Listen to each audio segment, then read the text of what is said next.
Hi guys, நான் JD. ரீசெண்டா உத்தரப்பிரதேச சேர்ந்த ஒரு ப்ரோ கபடி பிளேயர் அவர் பண்ண ஒரு சின்ன கேர்லெஸ் மிஸ்டேக்கால அவருடைய உயிரே இப்ப போயிருக்கு.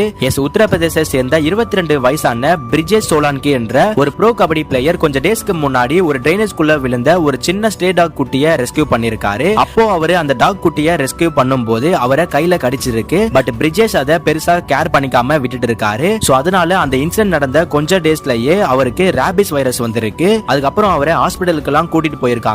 But it's too late. ஏன்னா அவருடைய பாடியில அந்த ரேபிஸ் வைரஸ் ஃபுல்லாவே ஸ்ப்ரெட் ஆகிட்டு இருக்கு. அண்ட் ஃபைனலி ஜூன் 29 அன்னைக்கு ரேபிஸ் வைரஸால ப்ரோ கபடி பிளேயரான பிரிஜேஷ் சோலான்கி இறந்திருக்காரு. சோ இந்த இன்சிடென்ட்ல பாத்தீங்கன்னா அவர் பண்ணது ஒரே ஒரு சின்ன கேர்லெஸ் மிஸ்டேக் மட்டும் தான். அது என்னன்னா அவரை அந்த டாக் குட்டி கடிச்சதும் அவரே இமிடியட்டா அவருக்கு நியர்பைல இருக்கிற ஹாஸ்பிட்டலுக்கோ இல்லனா கிளினிக்கோ போயிட்டு ஒரு ஏஆர்வி இன்ஜெக்ஷன் போட்டு இருந்தா இன்னைக்கு அவரு இந்த உலகத்துல உயிரோட இருந்திருப்பாரு. சோ இந்த இன்சிடென்ட் பத்தி நீங்க என்ன நினைக்கிறீங்கன்னு கமெண்ட்ஸ்ல சொல்லுங்க.